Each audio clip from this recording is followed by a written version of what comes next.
تا حد نظر عرش پہ پھیلا جو دھواں ہے، تا حد نظر عرش پہ پھیلا جو دھواں ہے، فریاد ہے ماتم ہے بپا آہ و فغاں ہے۔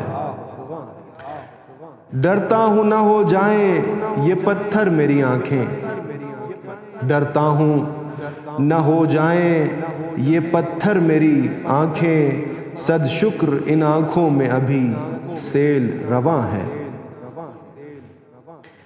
رونے سے کلیجے کو ملا کرتی ہے ٹھنڈک، رونے سے کلیجے کو ملا کرتی ہے ٹھنڈک، شبیر سا دنیا میں کوئی غم بھی کہاں ہے۔ میں ہوش میں آؤں بھی تو کس واسطے آؤں، میں ہوش میں آؤں بھی تو کس واسطے آؤں، مدہوشی غم ہی تو میری جائے اما ہے۔ یوں ہی نہیں محفوظ ہے یہ گردش افلاک، یوں ہی نہیں محفوظ ہے یہ گردش افلاک، شبیر کا غم عالم خلقت کی اما ہے۔ ماتم سے جو کھلتے ہیں بدن پر میرے چھالے، ماتم سے جو کھلتے ہیں بدن پر میرے چھالے، یہ زخم نہیں یہ تو طہارت کا نشاں ہے۔ اس طوق میں گردن کے آیا ہے کوئی انکار، اس طوق میں گردن کے آیا ہے کوئی انکار، زنجیر سنبھالے ہوئے عالم کی اما ہے۔ سر پہ جو میسر نہیں ہے چادر تطہیر، سر پہ جو میسر نہیں ہے چادر تطہیر، اس ظلم یزیدی پہ فلک نوحہ کناں ہے۔ ننھی سی کلی قید سلاسل اور یتیمی، ننھی سی کلی قید سلاسل اور یتیمی، اس اے قہر خداوند تو کہاں ہے تو کہاں ہے۔ یہ روز کا ماتم یہ عزاداری یہ رونا، یہ روز کا ماتم یہ عزاداری یہ رونا، صدقہ ہے سکینہ کا جو سینوں میں نہاں ہے۔ کاظم یہی بخشش کا ہے ساماں یہی پونجی، کاظم یہی بخشش کا ہے ساماں یہی پونجی، سینے میں میرے غم کا جو سیلاب رواں ہے۔ تا حد نظر عرش پہ پھیلا جو دھواں ہے، فریاد ہے ماتم ہے بپا آہ و فغاں ہے۔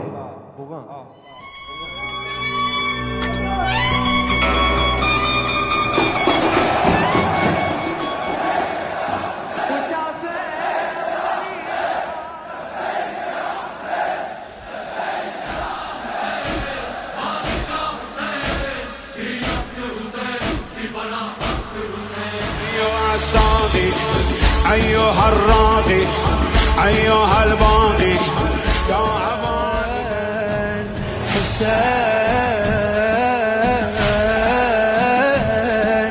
حسين،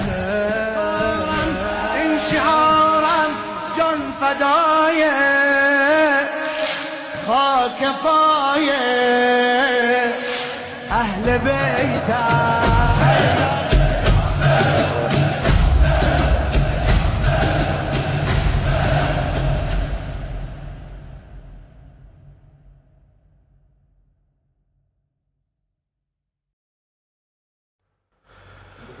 اعوذ باللہ من الشیطان اللعین الرجیم، بسم اللہ الرحمن الرحیم، الحمد للہ رب العالمین، والصلاة والسلام علی سید الانبیاء والمرسلین وعلی آلہ الطیبین الطاہرین، ولعنت اللہ علی اعدائهم من یوم عداوتهم الى قیام یوم الدین۔ اللہم کن لولیک الحجۃ ابن الحسن صلواتک علیہ وعلی آبائہ في هذه الساعة وفي كل ساعة وليا وحافظا وقائدا وناصرا ودليلا وعينا حتى تسكنه أرضك طوعا وتمتيه فيها طويلا.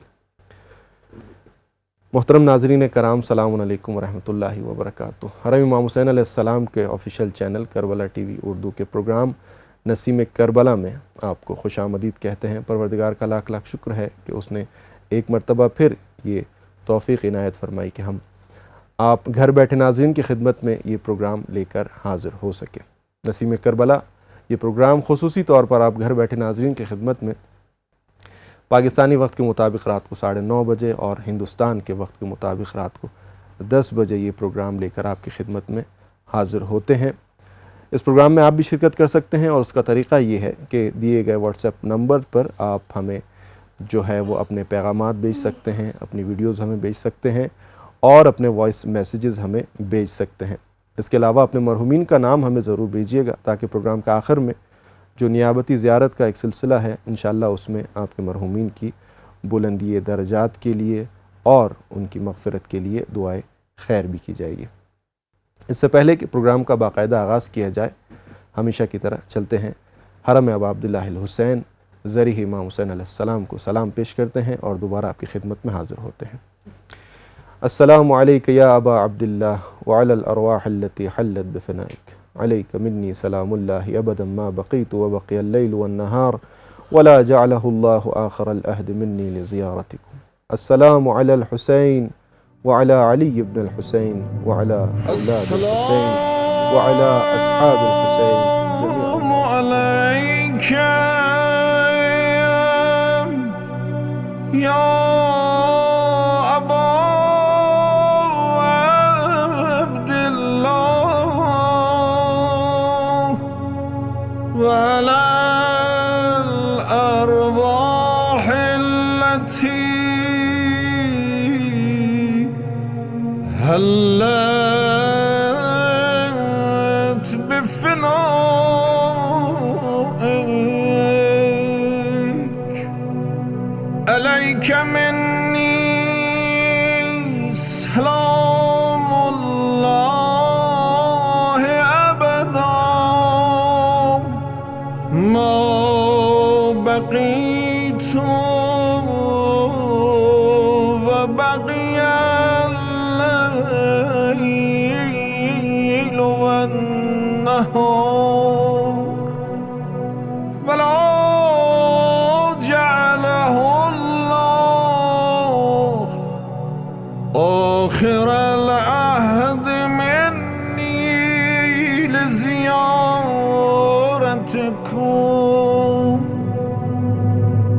السلام على الحسين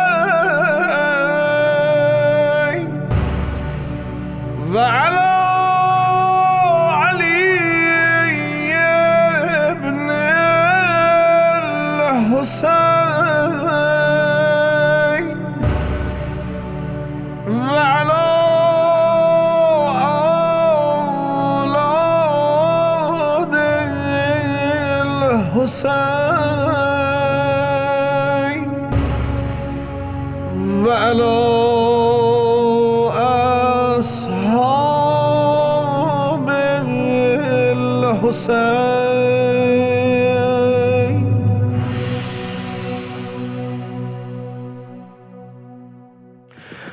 اللہم صلی علی محمد و آل محمد وعجل فرجہم۔ ایک مرتبہ پھر آپ کو خوش آمدید کہیں گے حرم امام حسین علیہ السلام کے official channel Karbala T V Urdu کے پروگرام نسیم کربلا میں۔ سب سے پہلے آپ تمام ناظرین کی خدمت میں امام رضا علیہ السلام کی شہادت کے حوالے سے تسلیت اور تعزیت عرض کرتے ہیں، اور بالخصوص اپنے زمانے کے امام کی خدمت میں تسلیت اور تعزیت عرض کرتے ہیں۔ جیسا کہ آپ کی خدمت میں عرض کیا کہ پروگرام میں ہمارے ساتھ مہمان عالم دین بھی موجود ہوں گے، اور اس سلسلے میں ان سے مزید انشاءاللہ گفتگو بھی ہوگی۔ آج ایک مرتبہ پھر ہماری خوش نصیبی ہے کہ ہمارے اسٹوڈیو میں تشریف رکھتے ہیں حجت الاسلام والمسلمین مولانا سید حیدر عباس زیدی صاحب۔ السلام علیکم ورحمۃ اللہ قبلہ۔ علیکم السلام ورحمۃ اللہ۔ کیسے ہیں آپ؟ خیریت سے ہیں؟ الحمدللہ۔ سب سے پہلے تو آپ کے مشکور اور ممنون ہیں کہ آپ تشریف لے کر آئے، آپ نے وقت دیا ہمارے پروگرام کے لیے، اور ساتھ ساتھ ہم جو ہے وہ تسلیت اور تعزیت بھی عرض کرتے ہیں امام رضا علیہ السلام کی شہادت کے حوالے سے۔ قبلہ میں چاہوں گا ناظرین کی خدمت میں فرمائیے کہ خود سب سے پہلے تو میں چاہوں گا ناظرین کی خدمت میں خود امام رضا علیہ السلام کی عظمت اور جو فضیلت ہے اس کے بارے میں ہمارے ناظرین کی خدمت میں کچھ بیان فرمائیے۔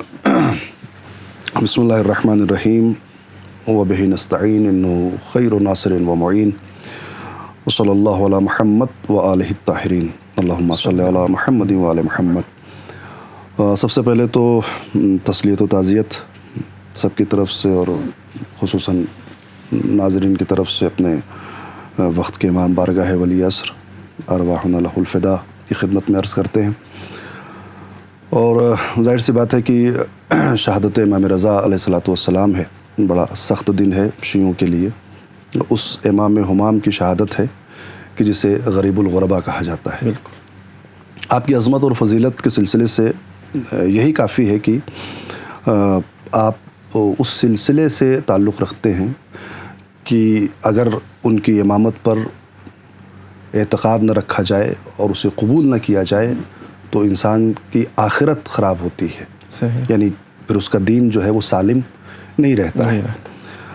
امام کی عظمت اور امام کی فضیلت کے سلسلے سے اگر آپ ان احادیث کو دیکھیں کہ جو رسول خدا صلی اللہ علیہ وآلہ وسلم کی طرف سے وارد ہوئی ہیں، یا مولائے متقیان نے جو حدیث بیان کیا چھٹے امام نے، یا خود امام نے اپنے لیے، یا امام کے فرزند نے جو امام کے لیے بیان کیا ہے، ان کی زیارت کے سلسلے سے آپ وہاں سے استخراج کر سکتے ہیں کہ کیا مقام اور کیا مرتبہ رہا ہوگا۔ صحیح۔ آپ دیکھیں شیخ مفید نے میرا خیال ہے غالباً اپنی کتاب میں درج کیا ہے، وہ حدیث جو رسول خدا سے منقول ہے، فرماتے ہیں کہ رسول اللہ نے فرمایا کہ ستدفن بضعۃ منی بخراسان، ان قریب میرے جگر کا ٹکڑا یا میرا ٹکڑا، دو لوگوں کے لیے استعمال ہوا ہے یہ لفظ، یہ بضع کا جو لفظ ہے یہ دو لوگوں کے لیے پیغمبر نے استعمال کیا ہے، یا بیوی کے لیے فاطمہ تو بضعۃ منی، میرے جگر کا ٹکڑا یا میرا ٹکڑا ہے یا میری رسالت کا ٹکڑا ہے، جو بھی مفہوم اور معنی لیا جاتا ہے، اور خود امام رضا کے لیے کہ ارض خراسان میں یہ دفن ہوں گے، میرا ٹکڑا۔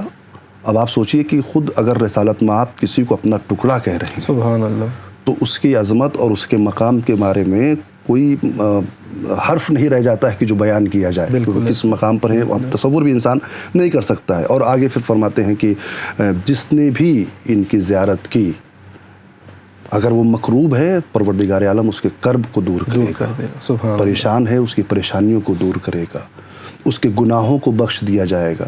آپ سوچیں کون سی شخصیت ہے کہ جس کی زیارت سے وہ ساری کی ساری مشکلات دنیاوی اور دینی دونوں ختم ہو رہی ہیں، یہ پیغمبر کی طرف سے جو حدیث منقول ہوئی ہے۔ مولائے متقیان فرماتے ہیں کہ عنقریب ارض خراسان میں میرا بیٹا دفن ہوگا جس کا نام میرا نام ہوگا، علی ابن موسیٰ رضا کہا جاتا ہے نا، نام ہے ان کا، اس کا نام میرا نام ہوگا، اور جو بھی اس کی زیارت کرے گا پروردگار عالم اس کے گناہوں کو جو گزشتہ ہیں جو آنے والے ہیں پروردگار عالم اسے معاف کر دے گا، اسے ختم کر دے گا۔ دو روایتیں ہو گئیں۔ اس کے بعد تیسری روایت ہے، چھٹے امام نے فرمایا کہ جس نے بھی میرے فرزند کی خراسان میں جا کر زیارت کی، میں خود روز محشر اس کے ہاتھ کو پکڑ کر لے جاؤں گا اور اس کی شفاعت کروں گا۔ اللہ، آپ سوچئے جب احادیث سے زیارت اور ان کی زیارت کرنے کی فضیلت اس قدر ہے تو کس مقام پر ہوں گے، کس جگہ پر ہوں گے۔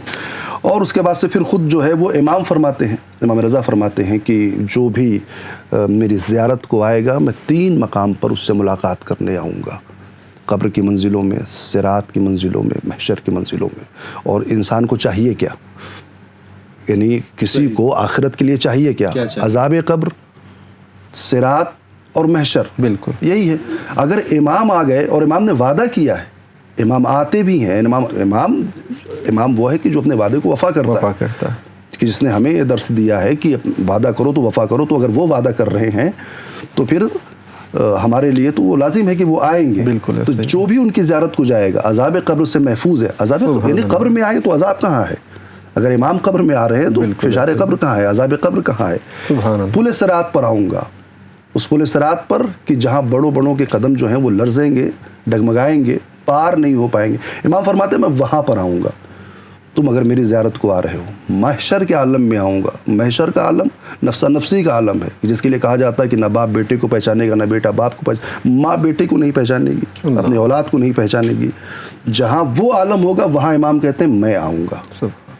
امام فرماتے ہیں، چھٹے امام فرماتے ہیں کہ میں ہاتھ پکڑ کر لے کے جاؤں گا عالم محشر میں. انسان کے لیے جو سب سے سخت ترین مقامات ہیں جو قبر کا ہے، پھر صراط کا ہے، یعنی خود امام کہہ رہے ہیں کہ جو شخص میری زیارت کے لیے آئے گا میں اس کا بدلہ اس کو اس طرح سے دوں گا کہ جو اس کے لیے سب سے سخت ترین شرائط ہوں گے، سخت ترین مقام ہوں گے. سبحان اللہ. میں وہاں پر حاضر ہوں گا. یعنی حاضر ہونے کا مطلب یہ ظاہر سی بات ہے کہ مدد کروں گا.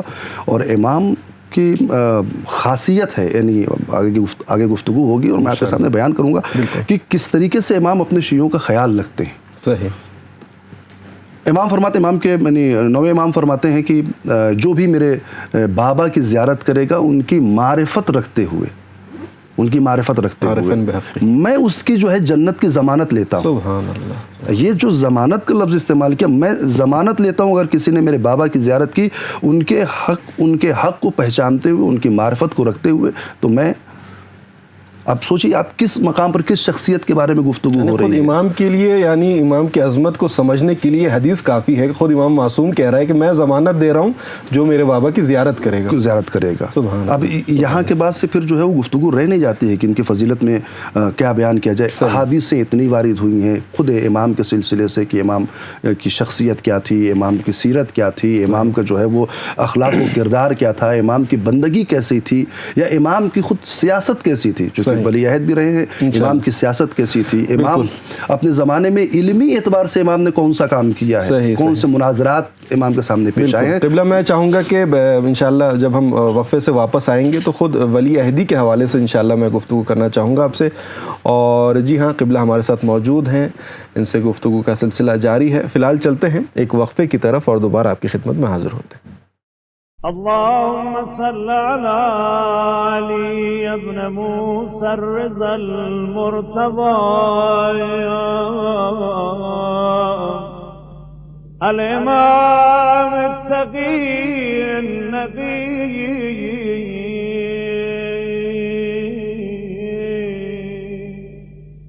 وحجتك على من فوق الأرض ومن تحت الثرايا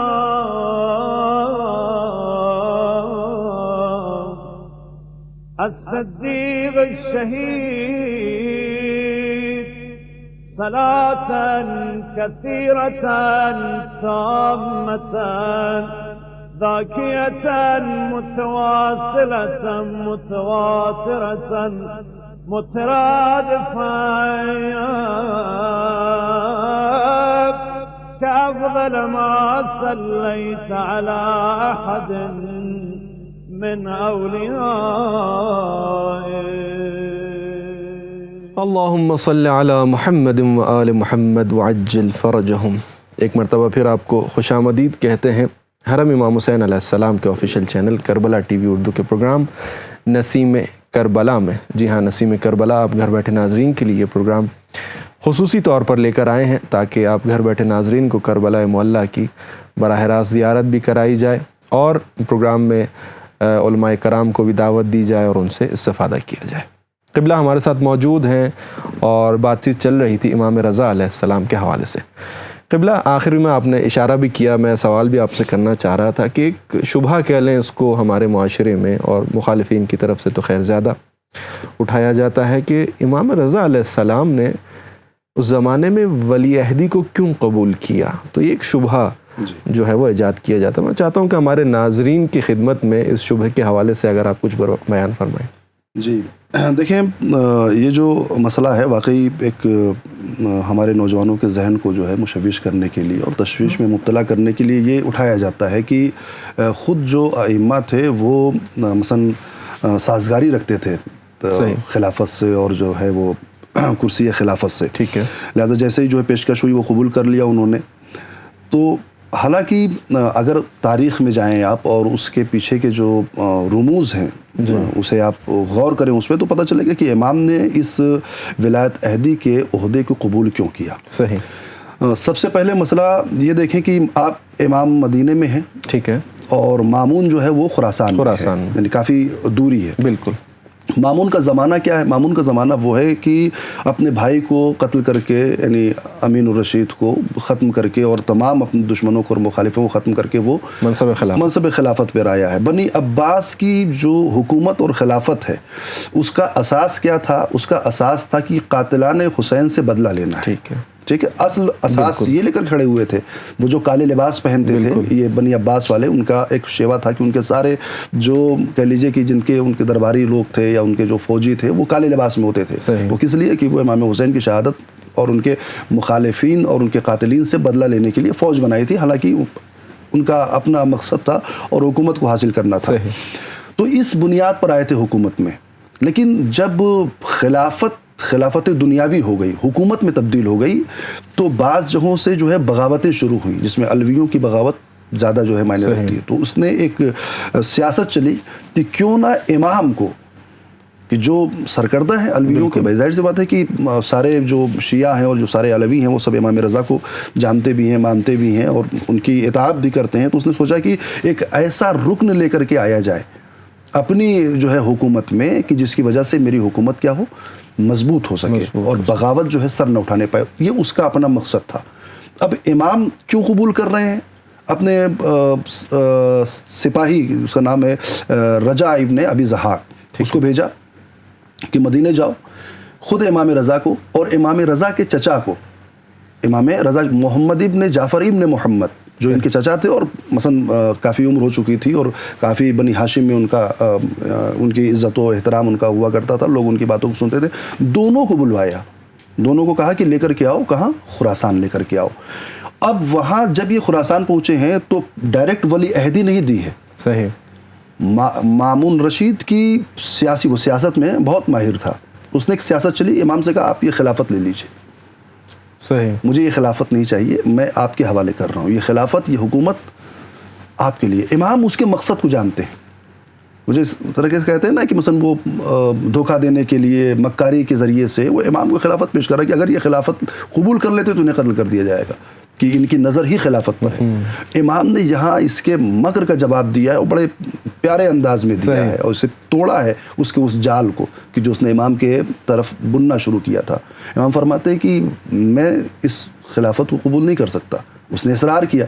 امام نے کہا کہ میں کیسے اس خلافت کو قبول کر لوں کہ اگر اللہ نے یہ خلافت تیرے لیے اور مخصوص کی ہے اور تجھے خلافت کا لباس پہنایا ہے تو اللہ کے حکم سے سرپیچی کیسے کر سکتا ہے؟ اگر اللہ نے تجھے پہنایا ہے تو تو اپنی اس خلافت کو دوسرے کو کیسے دے سکتا ہے؟ اور اگر تیرا حق نہیں ہے تو تجھے حق نہیں ہے کہ اس خلافت کو کسی میں تقسیم کر دے. غلطی کی ہے تم نے. ہاں غلطی کی ہے تم نے. یعنی اچھا صرف مامون کو نہیں بلکہ مامون سے آنے والے جتنے پہلے کے خلفاء گزرے ہیں، چاہے بنی عباس کے ہو، چاہے بنی امیہ کے ہو، چاہے جو بھی آیا ہو، تو سب کو لا کر کے امام نے کٹگرے میں کھڑا کر دیا ایک سوال سے کہ اگر اللہ نے تجھے پہنایا ہے تو دوسرے کو نہیں دے سکتا. تو پھر شورا بھی باطل ہو گئی. سب کچھ شروع سے ابتدائی خلافت میں بنائی گئی تھی. اس کے بعد سے پھر جو ہے وہ جتنے بھی خلفاء آئے ہیں اور جن کی دلیلیں دی جا رہی ہیں وہ سب کے سب باطل ہو گئے یہاں پر. تو امام نے منع کر دیا.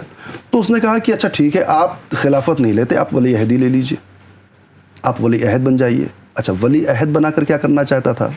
اپنے غیر مشروع کام کو مشروعیت دینا چاہتا تھا کہ اگر میرا یہ کام غلط ہوتا تو یہ ولی عہد جو ہمارے بنے ہوئے ہیں امام، ان کی رضایت حاصل ہے. وہی کام کرنا چاہ رہا تھا جو یزید امام حسین کے ساتھ کرنا چاہ رہا تھا. اگر امام حسین بیعت کر لیتے یزید کی تو یزید کے سارے غلط کاموں کو مشروعیت مل جاتی. بالکل ٹھیک ہے.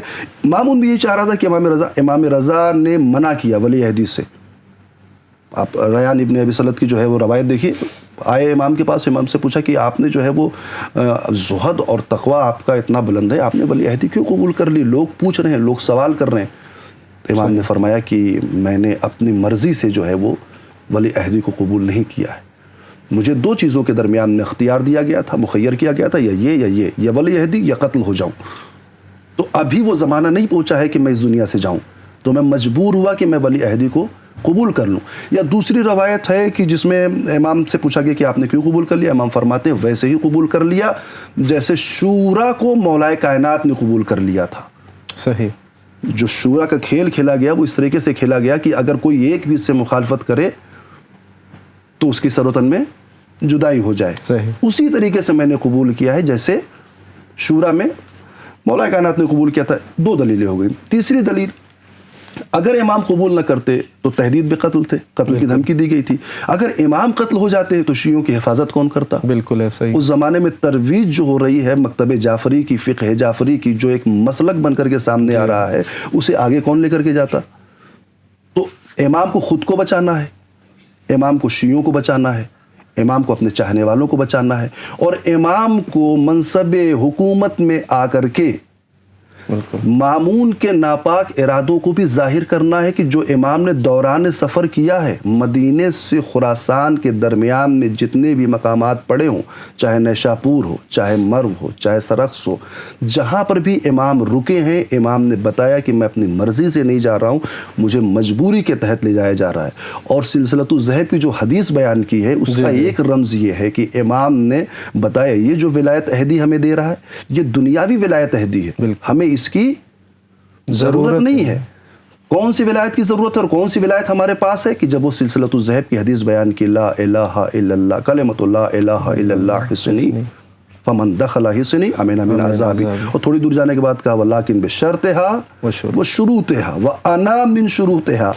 اب اس انا من شروطها سے امام بتانا چاہ رہے ہیں کہ جس سے ولایت خدا حاصل ہو اسے ولایت عہدی مامون کی ضرورت نہیں ہے. اور جب ولایت عہدی امام نے قبول بھی کیا ہے نا تو امام نے اپنی شرطیں رکھی ہیں. صحیح. میں حکومت کے امور میں مداخلت نہیں کروں گا، میں قضاوت کے منصب پر نہیں آؤں گا، میں خزانے اور جو ہے مال کے منصب پر نہیں آؤں گا، یعنی میں خلافت کی کسی بھی امور میں مداخلت نہیں کروں گا. آپ دیکھ رہے ہیں جو شرطیں اپنی رکھی، اپنی شرطوں کے ساتھ ولایت عہدی پر آئے ہیں.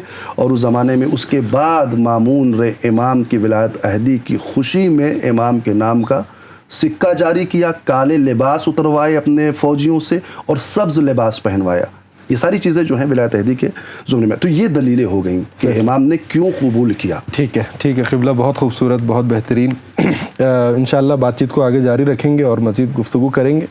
قبلہ ہمارے ساتھ موجود ہیں، فی الحال چلتے ہیں ایک وقفے کی طرف اور دوبارہ آپ کی خدمت میں حاضر ہوتے ہیں.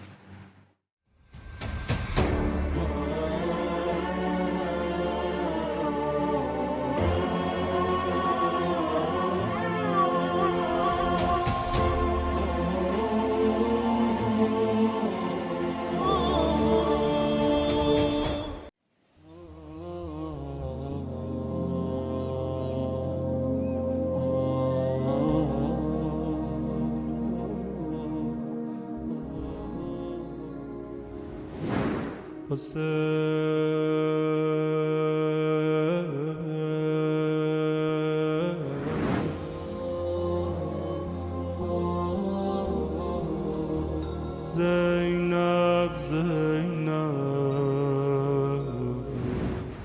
يا أبا الحسن يا علي ابن موسى أيها الرضا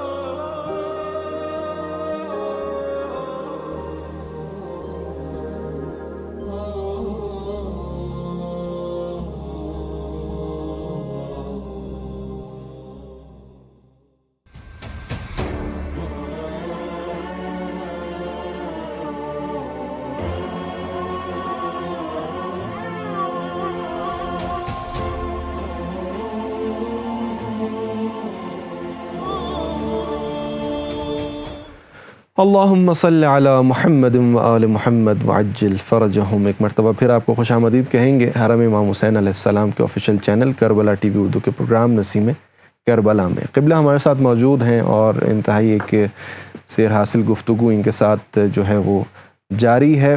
قبلہ ہم نے بات کی امام رضا علیہ السلام کی ولی عہدی کے حوالے سے.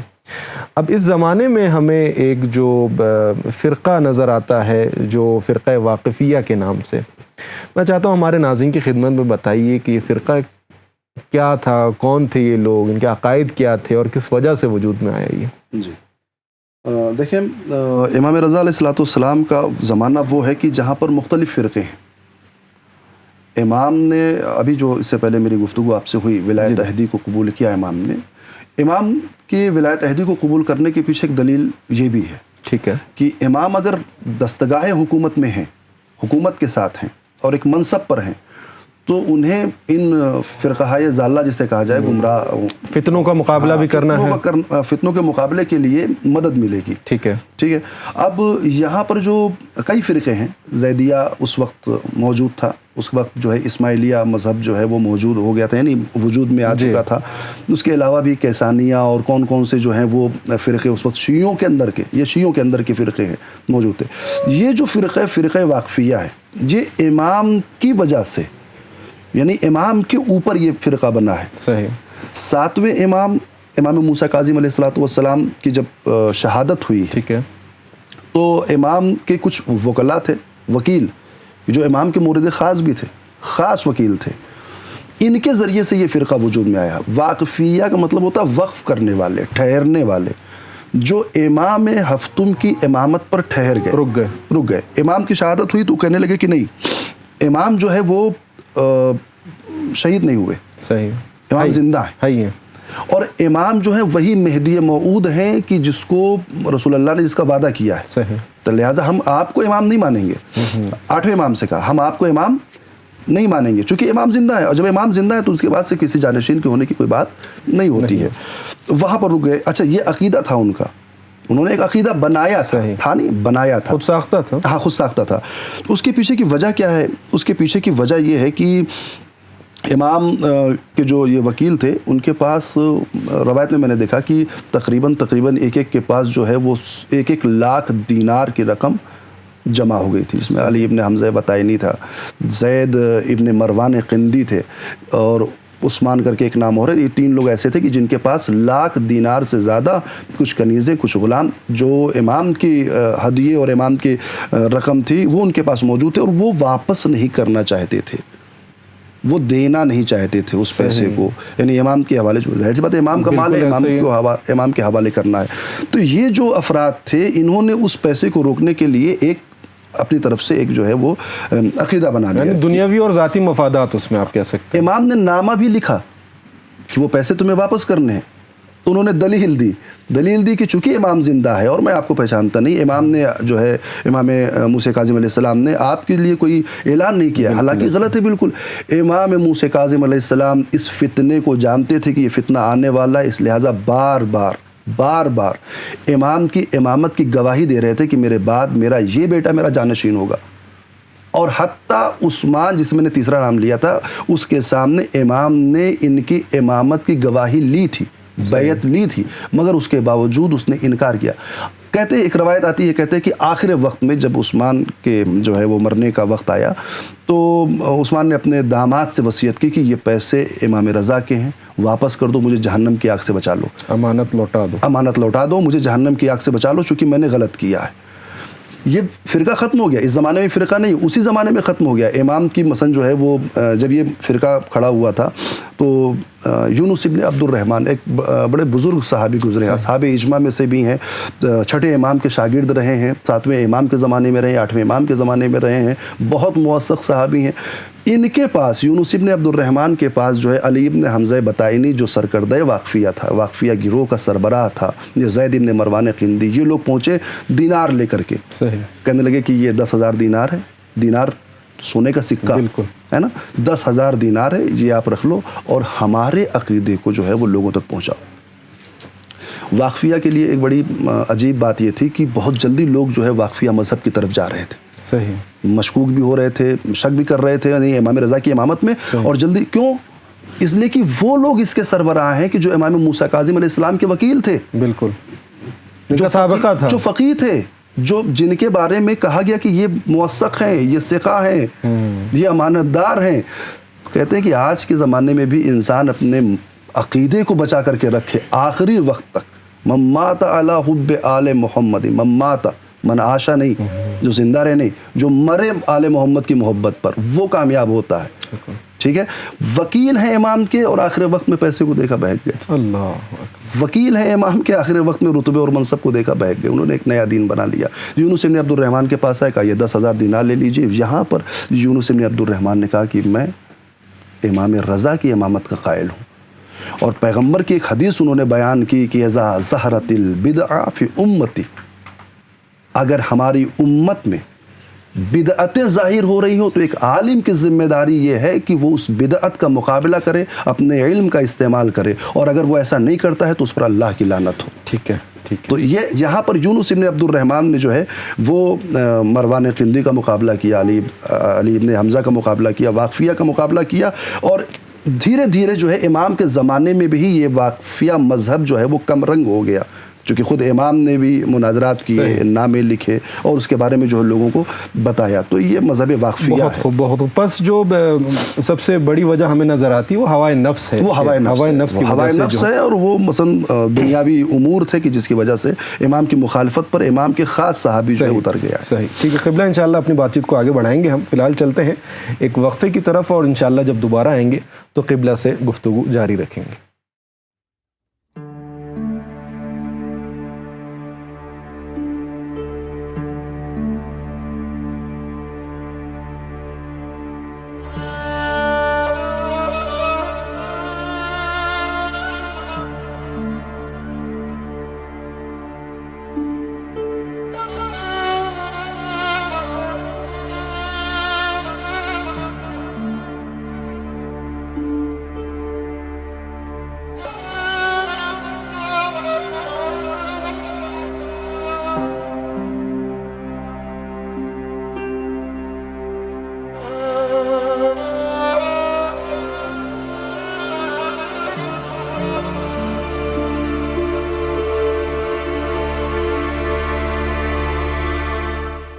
اللہم صلی علی محمد و آل محمد وعجل فرجہم. ایک مرتبہ پھر آپ کو خوش آمدید کہیں گے حرم امام حسین علیہ السلام کے official channel Karbala T V Urdu کے پروگرام نسیم کربلا میں.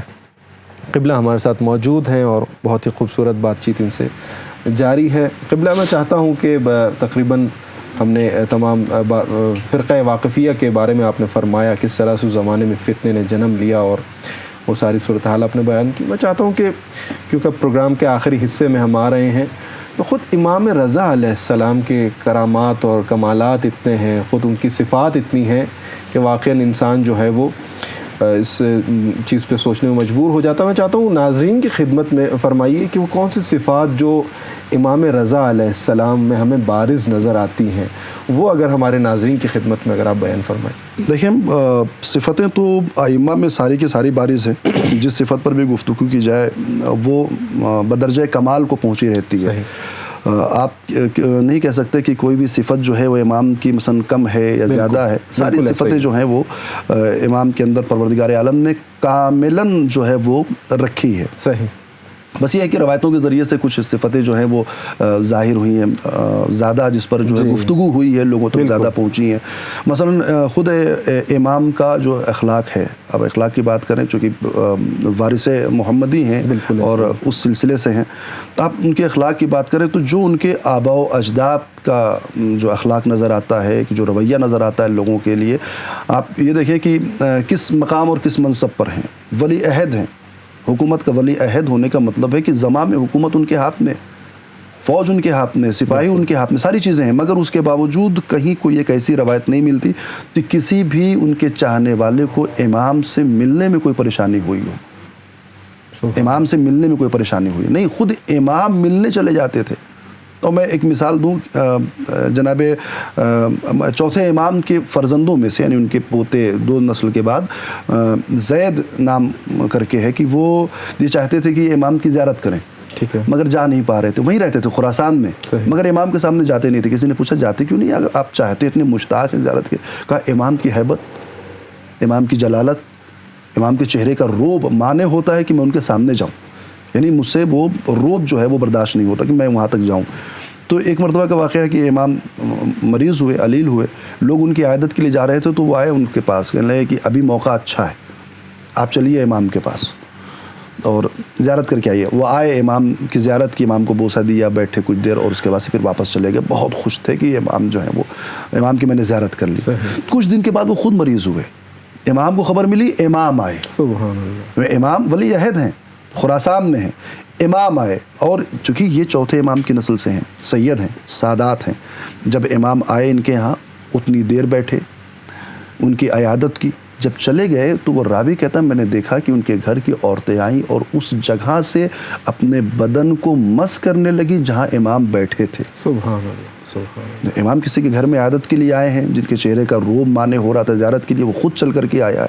تو یہ ایک ان کا اخلاق تھا کہ آپ میری زیارت کو آؤ گے, میں آپ کی زیارت کو آؤں گا. میں نے اس سے پہلے میں نے اس سے پہلے آپ کے سامنے بیان کیا کہ آپ زیارت کو آؤ گے, آپ ایک مرتبہ آؤ گے, وہ 3 مرتبہ آئیں گے. وہ 3 مقام تو آخرت کے الگ ہے, یہاں پر امام آپ کی زیارت کے لیے آئیں گے. ٹھیک ہے, ٹھیک ہے. قبلہ ہمارا معذرت میں آپ کی بات کاٹ رہا ہوں, ہمارا فی الحال رابطہ ہوا ہے مشہد میں. ہمارے ساتھ موجود ہیں برادر محترم سید علی نقوی صاحب, ان سے بات چیت کرتے ہیں. جی السلام علیکم سید. جی السلام علیکم سعادت بھائی. میں آپ کی خدمت میں, نسیم کربلا دیکھنے والے ناظرین کی خدمت میں, کربلا ٹی وی کی تمام جو ٹیم ہے ہماری ان کی خدمت میں سلام پیش کرتا ہوں. اور بالاخص جو ہمارے مومنین ہیں, جتنے عزاداران سید و شہداء ہیں, تمام مومنین کی ناظرین کی خدمت میں, امام زمانہ اجل اللہ تعالیٰ فرجہ شریف کی خدمت میں آج کے دن یعنی شہادت امام رضا علیہ السلام کی مناسبت سے عرض تعزیت و تسلیت عرض ہے. ابھی ہم موجود ہیں مشہد مقدس میں اور حرم امام رضا علیہ السلام میں. جیسے آپ دیکھ رہے ہیں ہمارے پیچھے گنبد امام رضا علیہ السلام میں, اور ابھی ہم صحن انقلاب اسلامی میں موجود ہیں. سعادت بھائی, آج شہادت کی وجہ سے پورے ایران سے خصوصاً اور تمام جتنے عشاق ہیں اہل بیت کے اور عشاق ہیں اس در کے, وہ آئے ہیں اس امام رضا کی بارگاہ میں, حرم امام رضا علیہ السلام میں موجود ہیں, اور تاکہ پرسہ دے سکیں امام کا, ان کے جد کو, اور بالاخص وقت کے امام کو. ساتھوں میں بتاتا چلوں کہ جو ابھی آمار رہے ہیں, ایک جو اندازہ ہے تقریباً 2.5 سے 3 ملین افراد زائرین مشہد میں موجود ہیں. تمام جتنے صحن ہیں, کوئی سی صحن میں بھی آپ چلے جائیں, جیسے کہ ہمارے ناظرین جو مشہد آئے ہوئے ہیں ان کو اندازہ ہے کہ سب سے بڑا حرم تمام حرموں میں امام رضا علیہ السلام کا حرم ہے. کوئی صحن ایسا نہیں ہے, کوئی گلی ایسا نہیں ہے, کوئی کوچہ ایسا نہیں ہے جہاں عزا و بقا نہ ہو. عزاداران امام حرم امام رضا کی طرف گامزن ہے, اور جلوس عزا ہے, جلوس ہیں, عزا ہے, ماتمداری ہے, نوخانی ہے, اور اسی طرح. لیکن جو ہمارے اردو زبان زائرین ہیں ان کی تعداد ملکی حالات کے ہونے کے باعث بہت کم آئی ہے پچھلے سالوں کی نسبت. یہاں پہ جو اہل مشہد ہے وہ بھی یہ چیز کو باقاعدہ احساس کر رہے ہیں کہ اس سال اردو زبان جو زائرین ہیں, بالاخص پاکستان کے جو زائرین ہیں امام کی شہادت پہ موقع پر یہاں پہ ہوتے تھے, وہ اس سال نہ ہونے کے برابر ہیں. بقول مشہدیوں کے یہ چہلو ہشتم ہے, یعنی 48واں دن ہے. 48واں دن سے مراد یعنی چہلہ میں امام حسین علیہ السلام یعنی 20 صفر کو ختم ہوتا ہو, اور یہ 28-29 صفر جو مشہد میں منائی جاتی ہے اس کو یعنی 48واں دن کہا جاتا ہے. جتنے زائرین ہیں عشاق ہیں, پہلے کربلا نجف سے ہو کر بہت سے لوگ ایران کا رخ کرتے ہیں, مشہد کا رخ کرتے ہیں, تاکہ وہ پرسہ دینے کے بعد کم جو مشہد ہے یہاں پہ آ کے پرسہ دے سکیں امام کا. میں ایک حدیث ذکر کرنا چاہوں گا امام کی, جو سلسلۃ الذہب کے نام سے معروف ہے, کہ امام فرماتے ہیں کہ کلمۃ اللہ الاولیاء یعنی خداوند متعال کا جو قلعہ ہے, لا الہ الا حصنی, تو لا الہ قلعہ خدا ہے, فمن داخل حصنی آمن من عذابی, جو بھی اس لا الہ الا کے محضر میں اور جو اس قلعے میں داخل ہو گیا وہ کس کے جہنم کی آگ سے نجات پا گیا. لیکن امام نے کہا شرطہا و شروطہا, لیکن اس کی شرط ہے, وَأَنَا مِن شُرُوطِهَا, اور ان شرطوں میں سے ایک شرط میں ہوں, یعنی امامت یعنی ولایت شرط ہے خدا کے قلعے میں داخل ہونے کے لیے. یہ ایام یہ اسی لیے ہیں، یہ ایام منانے کا حکم اس لیے ہے کہ نہ صرف ہم یہ آئیں ذریعوں پر اور نہ وغیرہ گنبد کو آگے دیکھ کے چلے جائیں اور ان کو چوم کے چلے جائیں، بلکہ امام کے ساتھ تجدید عہد کریں، ان کے ساتھ اپنا دوبارہ تجدید کریں، دوبارہ اپنے عہد کو دوبارہ بلائیں کہ مولا ہم آپ کی ولایت میں، ہم نے آپ کو قبول کیا ہے، آپ کو بحیثیت امام قبول کیا ہے، ولی خدا قبول کیا ہے، بس ہم آپ کی امامت کے بھی قائل ہیں۔ اور یہ جو آج اگر اس آیا کی جو اس روایت کی تفسیر ہو، شرط ہے و شروط ہے، وہ ان میں سے آج جو شرط ہے وہ امام زمانہ اجل اللہ تعالیٰ فرج شریف ہے، آج کے وقت کے امام شرط ہیں اگر کوئی کلہ خدا میں داخل ہونا چاہتا ہے۔ اگرچہ یہ جو ہستیاں ہیں یہ بھی در ہیں، لیکن وقت کا امام ہمارے لیے سب سے اہم ہے کہ ہم اس کی معرفت حاصل کریں، ان کی ولایت کے اندر آئیں تاکہ خدا کے قلعے میں داخل ہو سکیں۔ میں اسی کے ساتھ ہی آپ کی خدمت سے، تمام ہمارے ناظرین کی خدمت سے، تمام ہمارے سامعین کی خدمت سے خداحافظی چاہوں گا، اس کے سلام کے ساتھ کہ مولا کے حضور سلام پیش کرتے ہیں، جہاں جہاں ناظرین ہیں، جہاں جہاں ہمارے سامعین موجود ہیں، میرے ساتھ مل کر امام کے حضور سلام پیش کریں گے۔ اللہم صلی علی محمد وآل محمد، اللہم صلی علی محمد وآل محمد۔ السلام علیک یا غریب الغرباء، السلام علیک یا سلطان العرب والعجم، یا علی ابن موسیٰ الرضا الراضی بالقدر والقضاء، السلام علیکم ورحمۃ اللہ وبرکاتہ۔ جی بہت بہت شکریہ برادر محترم سید علی نقی نقوی، ہمارے ساتھ مشہد مقدس سے موجود تھے اور وہاں سے براہ راست ہمیں وہاں کی صورتحال بتا رہے تھے۔ بہت بہت شکریہ برادر محترم سید علی نقی نقوی صاحب۔ قبلہ ہمارے ساتھ موجود ہیں۔ قبلہ میں چاہتا ہوں کہ اپنی بات چیت کو وہیں سے آگے بڑھایا جائے، اور جو ہے ہمیں بتایا گیا ہے کہ صرف 3 منٹ ہمارے پاس رہتے ہیں پروگرام میں، تو میں چاہتا ہوں کہ خلاصہ کیا جائے اور امام رضا علیہ السلام کے حوالے سے جو بات چیت ہم کر رہے تھے اس کو آگے بڑھایا جائے۔ جی دیکھیں، ابھی تو بات اخلاق کی چل رہی تھی کہ امام کا اخلاق یہ ہے کہ اگر امام کے ساتھ آپ نیکی کر رہے ہیں، آپ امام کی زیارت کو جا رہے ہیں، تو امام آپ کی زیارت کو آئیں گے۔ مثال آپ کے سامنے میں نے دی۔ دوسرا جو اخلاق ملتا ہے وہ یہ کہ جب اسے خود رجاء ابن ابی ضحاک نے نقل کیا ہے، وہ کہتا ہے کہ میں امام کے ساتھ سفر میں تھا، جب بھی کھانے کا وقت ہوتا تھا اور امام کا جو کھانا دسترخوان ان کے سامنے لگایا جاتا تھا، تو جتنے بھی خدمت گزار تھے اور جتنے بھی غلام تھے اور جو سیاہ غلام تھے، سب کو بلاتے تھے اور سب کو بلا کر کہتے تھے کہ ہمارے ساتھ اس دسترخوان پر آپ بیٹھ کر کے کھانا کھائیے۔ لوگوں نے کہا کہ یہ غلام ہیں، یہ آپ کے برابر کے نہیں ہیں۔ امام ناراض کی وہاں پر ظاہر امام کر رہے ہیں، اور امام کہتے ہیں کہ کیسی بات کر رہے ہیں، ہم سب کے باپ ایک ہیں، ہم سب کا خالق ایک ہے، اور ہمارے اور ان کے اندر درمیان تمیز کیسی؟ یہ بھی مخلوق خدا ہے، میں بھی مخلوق خدا ہوں، اور یہ ہمارے ساتھ بہتر کھائیں، یہ ہمارے آباء و اجداد کی سنت رہی ہے۔ اس سے پہلے امام حسن کے سلسلے سے یا مولا کائنات کے سلسلے سے، خود رسول خدا کے سلسلے سے جو روایتیں ملتی ہیں کہ کس طریقے سے جو ہے وہ فقراء کی جو ہے وہ دل نوازی کرتے تھے اور ان کی جو ہے وہ دلجوئی کیا کرتے تھے، وہی اخلاق کریمہ جو ہے وہ امام رضا علیہ السلام میں نظر آتا ہے۔ یا دوسرا مرحلہ یہ ہے کہ اپنے شیعوں کے لیے خاص جو ہے وہ ان کا لطف و کرم رہا ہے۔ کہتے کہ جاؤ امام رضا کی زیارت کو اور مانگو امام سے، امام عطا کرتے ہیں۔ حدیثوں میں آیا کہ جو شخص پہلی مرتبہ امام کی زیارت کو جا رہا ہے، جو 3 دعائیں سب سے پہلے امام رضا سے مانگتا ہے، وہ دعا ضرور پوری ہوتی ہے۔ میں آپ کو بتاؤں اس کی ایک بہت اسے شیخ صدوق نے میرا خیال ہے کہ اپنی کتاب میں نقل کیا ہے اس واقعے کو۔ آج 1000 سال پہلے کا یہ واقعہ ہے کہ ایک شخص بلخ سے آیا ہے امام کی زیارت کرنے کے لیے اپنے غلام کے ساتھ، اور دیکھیں کتنی سریع جو ہے وہ اجابت کرتے، کتنی سریع طریقے سے اور کتنی تیزی کے ساتھ قبول کرتے ہیں دعاؤں کو۔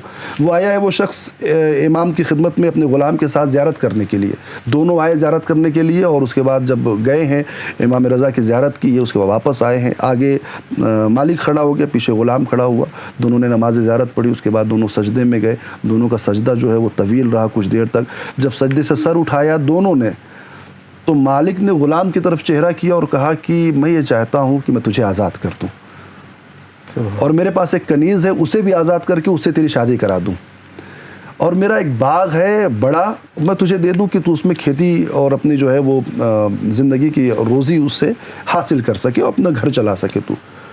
یہ سن کر کے وہ رونے لگا غلام، اس کی آنکھوں سے بے ساختہ آنسو بہنے لگے، کہنے لگے میں نے تجھے کم تو نہیں دیا، تجھے آزاد کر دیا، تیری شادی کروا رہا ہوں، تجھے باغ دے رہا ہوں، تیری زندگی سنوار رہا ہوں، اور تو رو رہا، تجھے کچھ کم لگتا ہے، کچھ اور چاہیے؟ کہنے لگا نہیں، میں اس کے لیے نہیں رو رہا ہوں، آپ نے مجھے بہت دیا، میں اس لیے رو رہا ہوں کہ ابھی میں سجدے میں یہی مانگ رہا تھا، اللہ، اور سجدے میں نے امام سے، سجدہ کتنی دور ہے، زری کے اندر منہ ڈال کر نہیں بول رہا ہے، زری سے پیچھے ہٹ کر کے وہ نماز پڑھ رہا ہے، اور سجدہ کرتے ہوئے سجدے میں زور زور سے تو دعا مانگتے نہیں ہیں، دل میں دعا مانگتے ہیں۔ کہہ رہا میں سجدے میں تھا اور میں نے اپنے امام سے کہا ہے کاش میں آزاد ہو جاؤں، میرا بھی اپنا گھر ہو، اور میں بھی اپنے گھر کی جو ہے زمام حکومت اپنے ہاتھ میں رکھوں، اپنے گھر کو چلاؤں، اور میرے پاس کچھ ہو کہ جس سے میں اپنے گھر کو، میں نے یہی 3 دعا مانگی تھی۔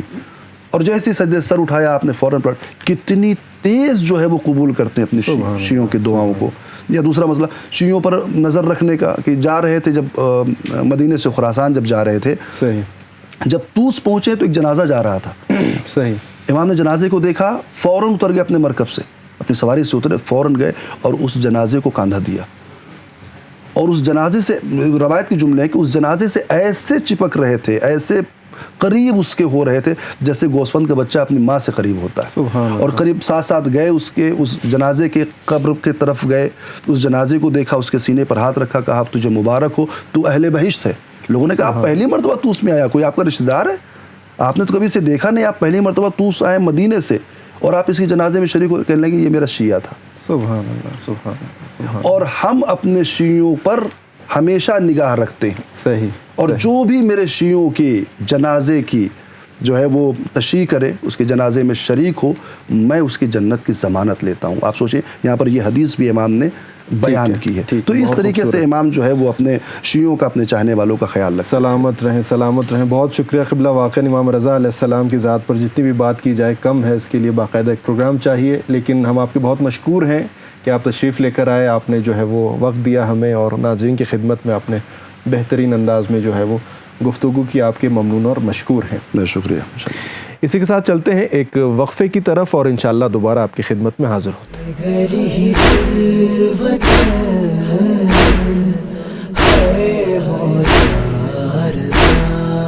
تم کی معصوم سر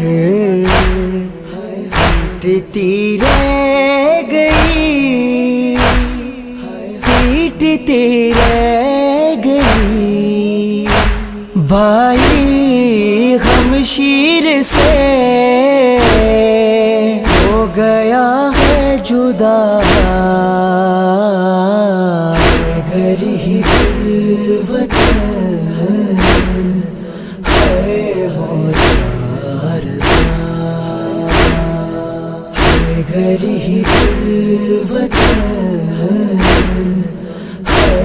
مولا رضا، کربلا چوٹ رہے کر کے ماتم حسین، کر کے ماتم حسین، آئی ہے شام تو ثانیہ سیدہ، گھر ہی وطن ہے مولا رضا، گھر ہی وطن ہے مولا رضا، مان کر چل دیا وہ رضائے خدا، وہ رضائے خدا، لوگوں جس کی رضا تھی خدا کی رضا۔ اللہم صلی علی محمد و آل محمد وعجل فرجہم۔ ایک مرتبہ پھر آپ کو خوش آمدید کہتے ہیں حرم امام حسین علیہ السلام کے official channel Karbala T V Urdu کے پروگرام نسیم کربلا میں۔ ہمارے ساتھ موجود تھے مہمان عالم دین اور امام رضا علیہ السلام کی شہادت کے حوالے سے، امام رضا علیہ السلام کی زندگی کے مختلف پہلوؤں پہ بات چیت چل رہی تھی، اور جو ہے وہ یقیناً آپ ناظرین نے بھی استفادہ کیا ہوگا۔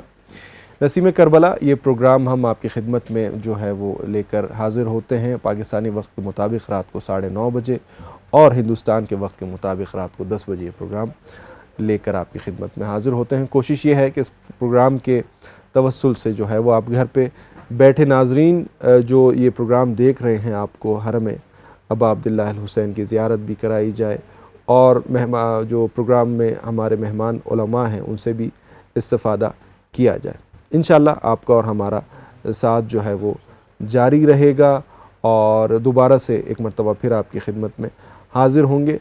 کوشش یہی ہے کہ اس پروگرام کے توسل سے زیادہ آپ گھر بیٹھے ناظرین کے ساتھ جو ہے وہ ارتباط بنا رہے، کربلا سے آپ کو جوڑے رکھا جائے، بین الحرمین سے آپ کو جو ہے وہ جوڑے رکھا جائے۔ ہمارے پروگرام میں آپ جو ہے وہ شامل ہو سکتے ہیں، اور اس کا طریقہ یہ ہے کہ ہمارے دیے گئے واٹس ایپ نمبر پر آپ اپنے وائس میسیجز، ٹیکسٹ میسیجز اور اپنی ویڈیوز بھی ہمیں ارسال کر سکتے ہیں، اور اسی کے ساتھ ساتھ اپنے مرحومین کا جو ہے وہ نام ہمیں ضرور بھیجیں، تاکہ ان کی بلندی درجات کے لیے، ان کی مغفرت کے لیے دعائے خیر بھی کی جائے۔ اسی کے ساتھ آج کا پروگرام اپنے اختتام کو پہنچتا ہے۔ انشاءاللہ ایک مرتبہ پھر آپ کی خدمت میں حاضر ہوں گے، تب تک کے لیے اجازت دیجیے۔ السلام علیکم ورحمۃ اللہ وبرکاتہ۔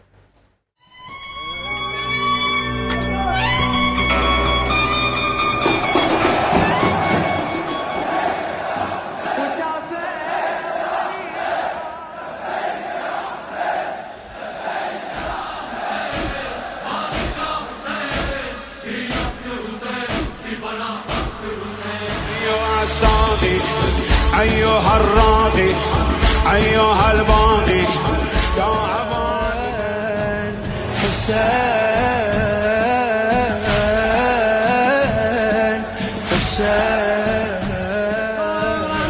انشعارا جن فدايا خاك طايا أهل بيتك